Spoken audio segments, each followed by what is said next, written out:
ए study point के YouTube channel पर आप सभी मित्रों का स्वागत है। हम जीव विज्ञान की इस वीडियो श्रृंखला के अंदर वीडियो क्लासेज के अंदर पाचन तंत्र के बारे में पढ़ रहे थे। हम पाचन तंत्र से संबंधित अपना जो टॉपिक चल रहा था रोगों के बारे में, वो आज पूरा होने वाला है और ये चैप्टर आज क्लोज होने वाला है।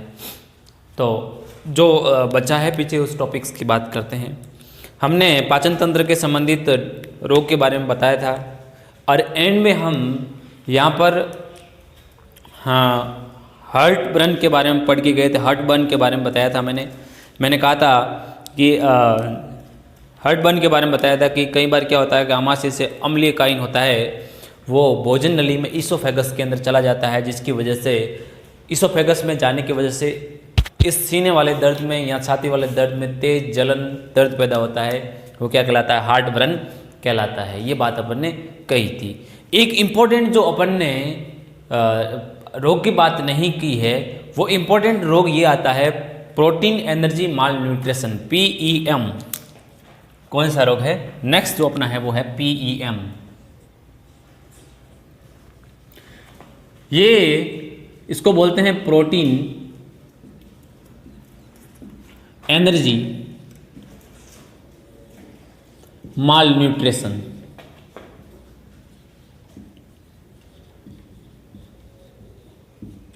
यहां अपन इसको बोल सकते हैं कुपोषण। क्या बोलते हैं?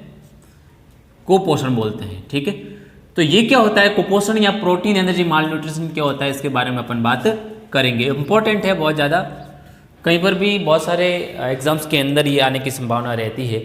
देखो, ये जो PEM है प्रोटीन एनर्जी माल न्यूट्रिशन, दो प्रकार का होता है। कितने प्रकार का होता है? दो प्रकार का होता है। दो प्रकार का कौन सा होता है? एक तो होता है क्वासियोरकर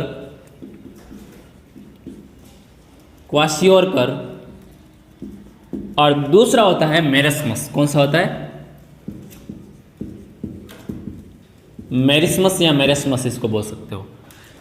क्वासियोरकर क्या है और मेरिस्मस क्या है, इन दोनों के बारे में बात करेंगे। देखो, समझने की कोशिश करते हैं इन दोनों के बारे में।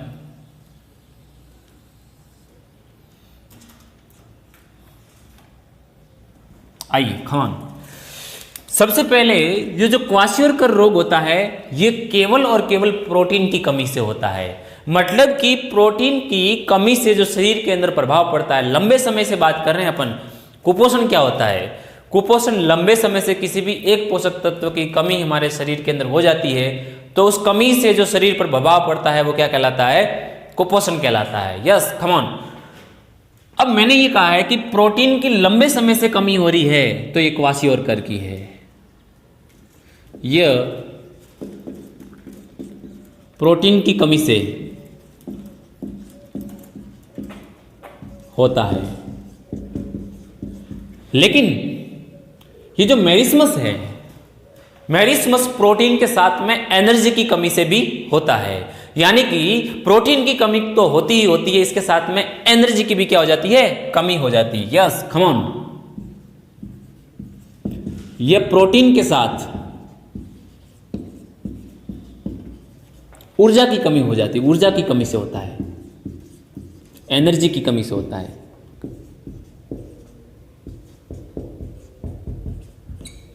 ठीक है, प्रोटीन और प्रोटीन के साथ में क्या हो जाती है? ऊर्जा की कमी हो जाती है, उसकी वजह से होता है। अपन देखें तो ये रोग 1 से 5 साल के बच्चों में होता है, छोटे बच्चों के अंदर होता है। आपने कभी नुक्कड़ में या गली के अंदर कुछ झुग्गी झोपड़ियों में रहने वाले बच्चों को अंदर आपने देखा होगा, किसी बच्चे की टांगें पतली है, किसी के बच्चे का सिर बड़ा है, पेट बाहर निकला हुआ है, पसलियां दिखाई दे रही है। वो बच्चे क्या होते हैं? कुपोषण के शिकार होते हैं। क्या होते हैं? कुपोषण के शिकार होते हैं। जैसे मैं ये बोल रहा हूं कि ये रोग होता है वो 1 से 5 साल के बच्चों में होता है। ये 1 से 5 वर्ष के बच्चों में होता है। और ये मेरिस्मस है वो केवल और केवल 1 से कम साल के बच्चों में होता है। यह 1 से कम वर्ष की उम्र वाले बच्चों में होता है। ओके, नेक्स्ट अपन बात करें, इसके अंदर अपन बात करें लक्षणों की बात करें। लक्षण क्या होते हैं? इसमें पैरों में सूजन आ जाती है, पैरों में सूजन या इडिमा। इडिमा का क्या होता है मतलब? इडिमा का मतलब है दर्द रहित सूजन। इसमें पैरों में सूजन व इडिमा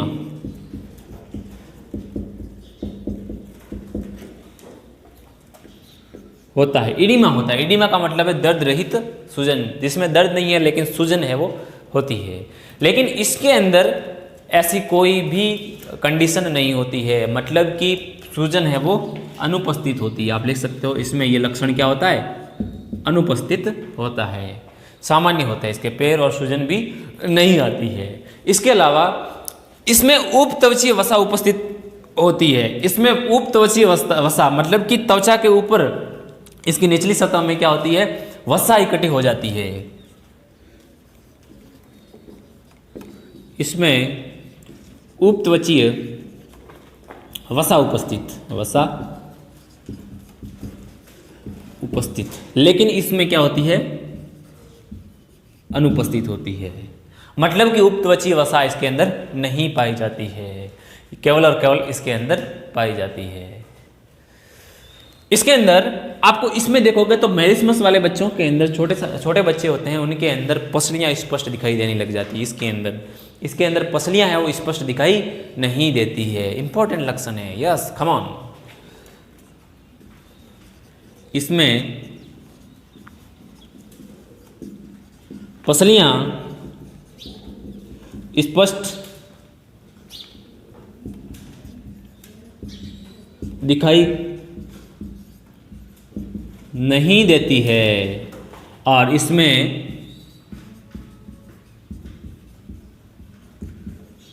पसलियां स्पष्ट दिखाई देती है, स्पष्ट दिखाई देती है, यस ठीक है, इंपॉर्टेंट।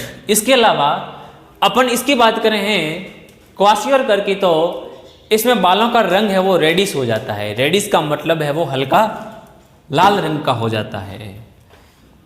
इसमें बालों का रंग हल्का लाल भूरा, हल्का लाल हो जाता है, यानी कि भूरे रंग टाइप है वो, आपको बाल दिखाई देंगे। इसके अंदर आप देखें तो बालों के अंदर नो चेंजेस, कोई चेंज नहीं आता है, नो चेंजेस, बालों के अंदर कोई परिवर्तन नहीं आता है। ठीक है, अंतिम में अपन इसकी बात करें तो इसके अंदर टांगे पतली दिखाई देगी। क्या होगी? टांगे पतली और पेट बाहर आया हुआ दिखाई देगा। उसके अंदर भी टांगे पतली होगी और पेट बाहर आया हुआ दिखाई देगा। टांगे पतली व पेट बाहर आया हुआ, और ये लक्षण सेम टू सेम इसमें भी दिखाई देगा। ठीक है, इसके अलावा मानसिक विकास क्या हो जाता है? इनका अवरुद्ध हो जाता है। मानसिक विकास क्या होता है? कमजोर हो जाता है। शारीरिक विकास भी क्या हो जाता है? कमजोर हो जाता है, अवरुद्ध हो जाता है। तो लिख सकते हो शारीरिक व मानसिक विकास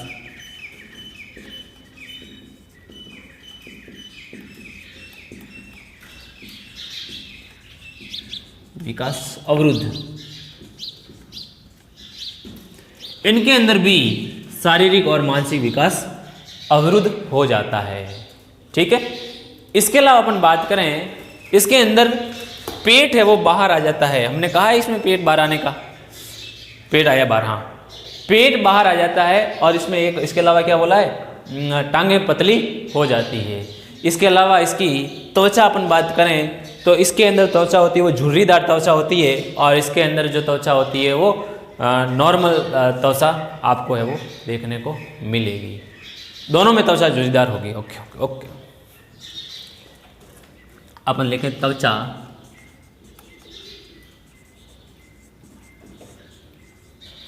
झुर्रीदार। इसमें भी त्वचा क्या होगी, झुर्रीदार होगी। ठीक है, इसके अलावा अपन देखें इसके अंदर कमजोर मांसपेशियां होगी, इनकी मांसपेशियां इतनी कमजोर नहीं होगी। ये भी लिख सकते हो आप।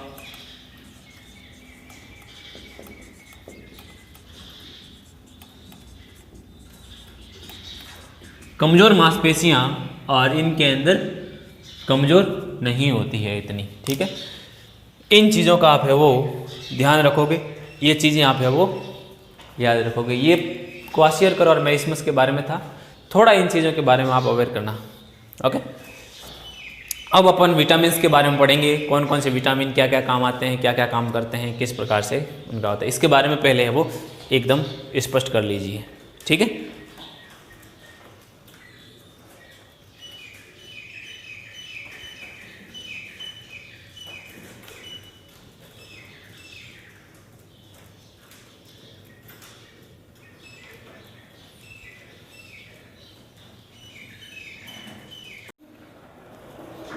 अब हम विटामिन और विटामिन की कमी से होने वाले रोगों के बारे में बात करेंगे।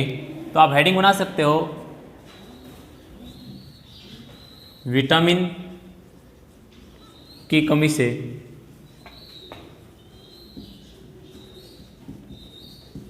होने वाले रोग। विटामिन की कमी से कौन से रोग होते हैं उनके बारे में पढ़ेंगे। हमने कहा कि विटामिन सबसे पहले कि विटामिन दो प्रकार के होते हैं। कितने प्रकार के? दो प्रकार के। एक होता है वसा विले विटामिन,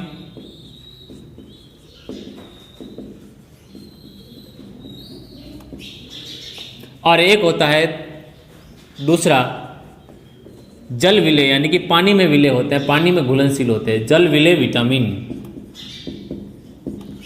वसा विले विटामिन की अपन बात करें तो सामान्य तौर पर जो वसा विले विटामिन होते हैं वो होते हैं ए, विटामिन डी, विटामिन ई और विटामिन के। ये क्या कहते हैं? वसा विले होते हैं। और जल विले की बात करें तो बी कॉम्प्लेक्स और विटामिन सी। कौन सा? सी। ये क्या है? जल विले विटामिन है। सबसे पहले अपन वसा विले विटामिन के बारे में बात करेंगे। वसा विले विटामिन के बारे में बात करते हैं। वसा विले विटामिन का सबसे पहला विटामिन देखें तो विटामिन ए। कौन सा है? Vitamin A.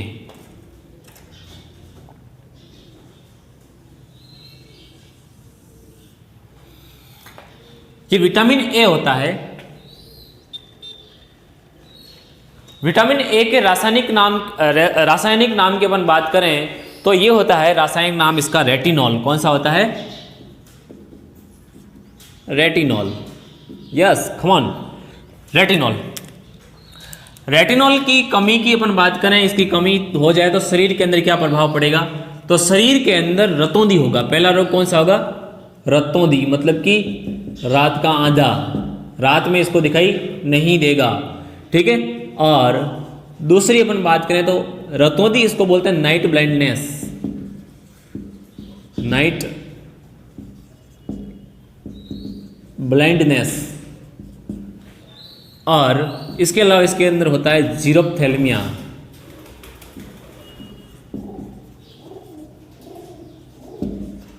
जीरोप्थेल्मिया रोग हो जाता है इसकी कमी से। ठीक है। इसके अलावा उपकला कोशिका के अंदर उपत्वचीय वसा के अंदर क्या हो जाती है? उपत्वचीय उपकला कोशिका के अंदर क्या हो जाती है? विकास की अवरुद्धता हो जाती है। तो उपकला कोशिका में विकास की अवरुद्धता, विकास क्या हो जाता है? अवरुद्ध हो जाता है। बहुत सुंदर। दूसरा अपना विटामिन है वो विटामिन, पहले वसा विले पढ़ रहे हैं, विटामिन डी।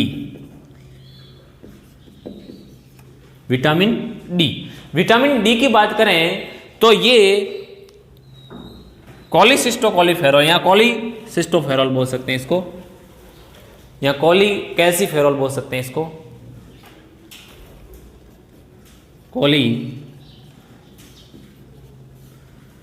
कैल्सीफेरॉल। कैल्सीफेरॉल इसलिए क्योंकि ये कैल्शियम से है वो प्राप्त होता है या कैल्शियम से बनता है। अगर हमारे शरीर के अंदर विटामिन डी की कमी हो जाएगी तो कैल्शियम की कमी हो जाएगी, और अल्टीमेट तरीके से अपन सबको पता है कि कैल्शियम हमारे शरीर के अंदर हड्डियों को मजबूत बनाने का काम करता है, हड्डियों को बनाने का काम करता है।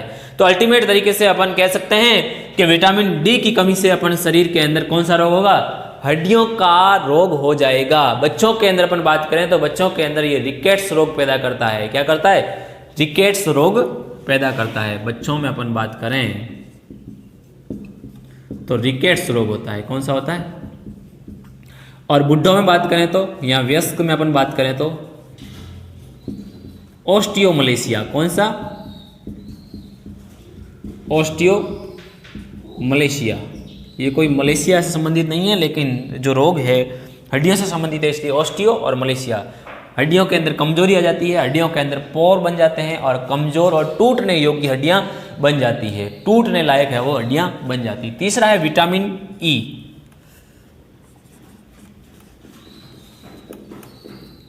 विटामिन ई, और विटामिन ई को कहते हैं टोकोफेरॉल। क्या बोलते हैं? टोकोफेरॉल।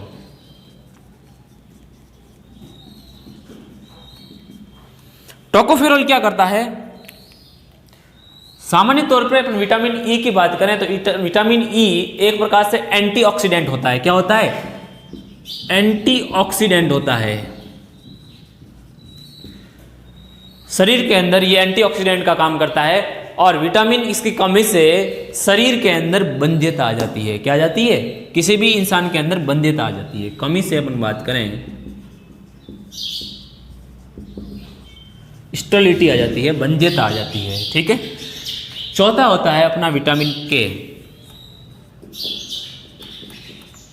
ये विटामिन के होता है, इसका कोई रासायनिक नाम अपन को एग्जैक्ट याद नहीं है, लेकिन ये जो विटामिन के होता है रक्त के स्कंदन में काम आता है। क्या करता है? रक्त स्कंदक कारक की तरह काम करता है। रक्त स्कंदन में सहायक होता है। कमी से स्कंदन रुक जाता है। रक्त का स्कंदन क्या हो जाता है? रुक जाता है। ये तो हुए वसा विले विटामिन की बात, जो विटामिन ए डी ई के बारे में आपने पढ़ा। अब है यहां पर जल विले विटामिन। जल विले विटामिन। सबसे पहले बी कॉम्प्लेक्स की बात करें तो पहला है vitamin B1। B1, vitamin B1। इस विटामिन B1 को अपन देखें तो इंग्लिश में अपना इसका रासायनिक नाम है तो वो थियामिन या थायमिन बोलते हैं। इसको क्या बोलते हैं? थायमिन।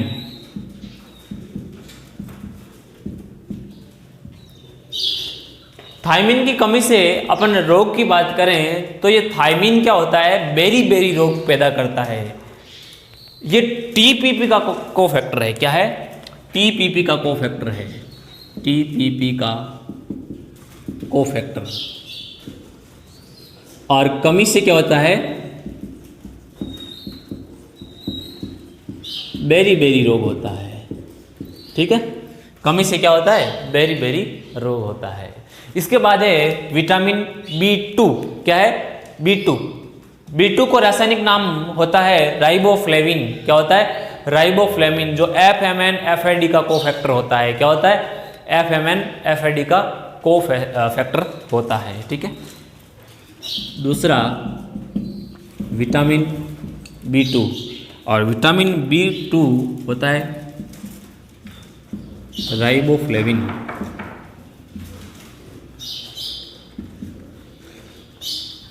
ये कहें तो ये FAD FMN का को फैक्टर। और कमी से अपन बात करें तो कमी से क्या होता है? किलोसिस रोग होता है। कौन सा?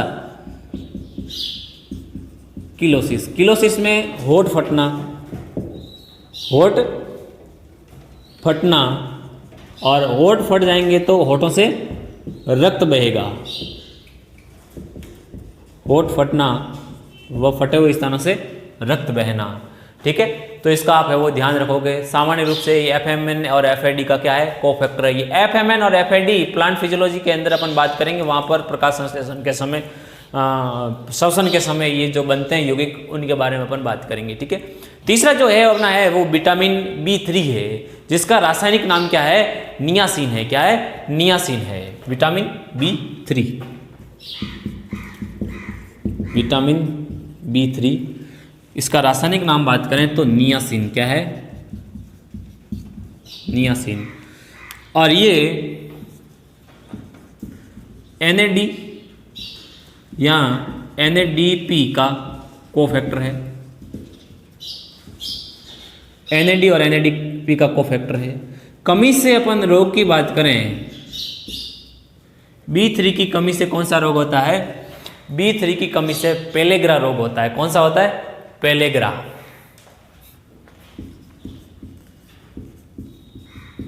पेलेग्रा हो जाता है। ठीक है, सामान्य तौर पर पूरे बी कॉम्प्लेक्स के बारे में अपन को याद रखना है, बी कॉम्प्लेक्स क्या काम करता है, किस प्रकार से ये काम कर सकता है। ठीक है, इसके बाद अपना आता है विटामिन B5।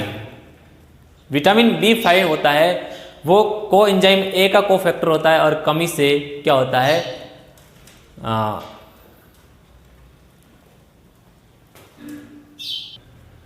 डर्मेटाइटिस रोग हो जाता है। ठीक है, चौथा विटामिन B5, इसका जो रासायनिक नाम है वो है पेंटाथिनिक एसिड। B5 की बात करें, ठीक है, ये कोएंजाइम A का कोफैक्टर है। कोएंजाइम A या को-A का कोफैक्टर है। क्या है, कोफैक्टर है। ठीक है, और कमी से अपन बात करें, इसकी कमी से डर्मेटाइटिस रोग होता है। क्या होता है,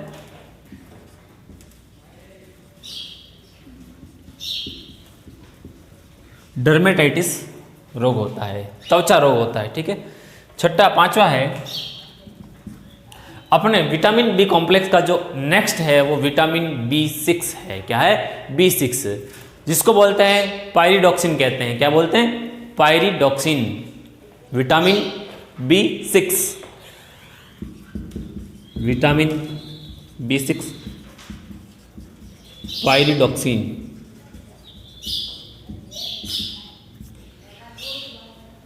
और पायरिडॉक्सिन होता है, ये पायरिडॉक्सिन क्या करता है, ये एनीमिया रोग पैदा कर देता है। इसकी कमी से शरीर के अंदर एनीमिया रोग हो जाता है और डर्मेटाइटिस रोग हो जाता है।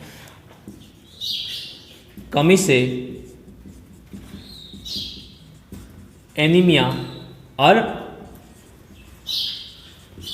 डर्मेटाइटिस रोग होता है। इस चीज का आप ध्यान रखोगे। मैं यहां से मिटा रहा हूं। अब है अपना विटामिन नेक्स्ट वाला, पूरे बी कॉम्प्लेक्स का B12 तक चलेगा मामला।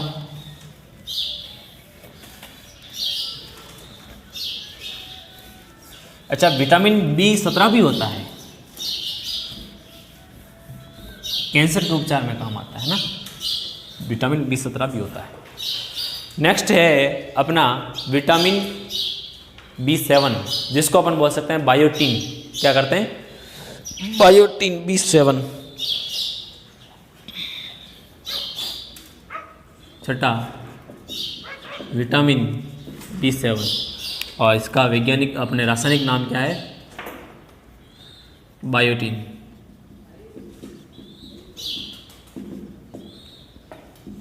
बायोटीन की कमी से शरीर के अंदर पेशियों में कमजोरी आएगी। क्या होगी, कमी से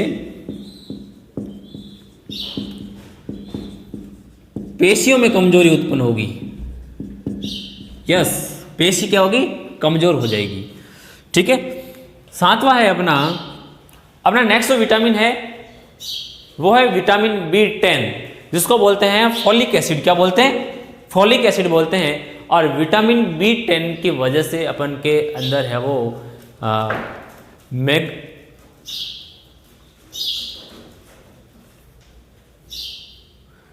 मेगेलोब्लास्टिक एनीमिया रोग है वो हो जाता है। विटामिन B10, और विटामिन B10 का अपन रासायनिक क्या नाम बताया, फॉलिक एसिड। Folic acid. और कमी से क्या होता है, मेगालोब्लास्टिक एनीमिया। ठीक है, फिर है नेक्स्ट अपना विटामिन B12। विटामिन B12 को अपन, इसका रासायनिक नाम क्या है, साइनोकोबालेमिन है। और ये क्या करता है, एनीमिया पैदा करता है। कौन सा, ये भी पर्नीशियस नामक एनीमिया आता है वो उत्पन्न करता है। ठीक है, विटामिन B12। और विटामिन B12 का वैज्ञानिक नाम का क्या है, अपने रासायनिक नाम क्या है, साइनोकोबालेमिन।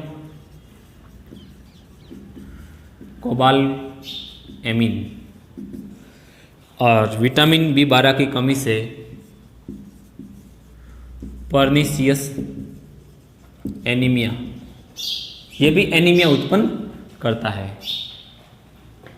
एनीमिया उत्पन्न करता है। ठीक है, और नेक्स्ट जो अपना पूरा बी कॉम्प्लेक्स पूरा हुआ, और नेक्स्ट अपना दूसरा जो है अपने विटामिन, वो है विटामिन C।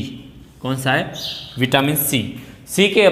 विटामिन C के वैज्ञानिक नाम की बात, अपने रासायनिक नाम की बात करें तो क्या है, इसका रासायनिक नाम अपने एस्कॉर्बिक एसिड है। क्या है, एस्कॉर्बिक एसिड, एस्कॉर्बिक एसिड। और विटामिन C की कमी से हम सबको पता है कौन सा रोग होता है, स्कर्वी रोग होता है। कमी से स्कर्वी रोग हो जाता है। ये इस प्रकार से सारे विटामिन और उसकी कमियों से होने वाले रोगों के बारे में हमने बात की। इस प्रकार आपको इनके बारे में पूरी जानकारी लेनी है। लेने के बाद में इसको याद करना, बहुत ही कंपटीशन के एग्जाम के अंदर विटामिन्स के रासायनिक नामों के बारे में पूछा जाता है और कमी से होने वाले रोगों के बारे में भी पूछा जाता है, इसलिए इनको है वो अच्छी तरीके से ध्यान देना है। ठीक है, इस प्रकार अपना ये पाचन तंत्र पूरा हुआ। नेक्स्ट क्लास के अंदर आगे वाला पार्ट अपन है वो रेगुलर करेंगे। लगातार ए स्टडी पॉइंट में बने रहने के लिए आप सभी मित्रों का बहुत बहुत आभार, बहुत बहुत धन्यवाद। आप सभी मित्रों को शुक्रिया अदा करते हैं हम। लगातार ए स्टडी पॉइंट के साथ में बने रहिए, हंसते रहिए और मुस्कुराते रहिए। Thank you.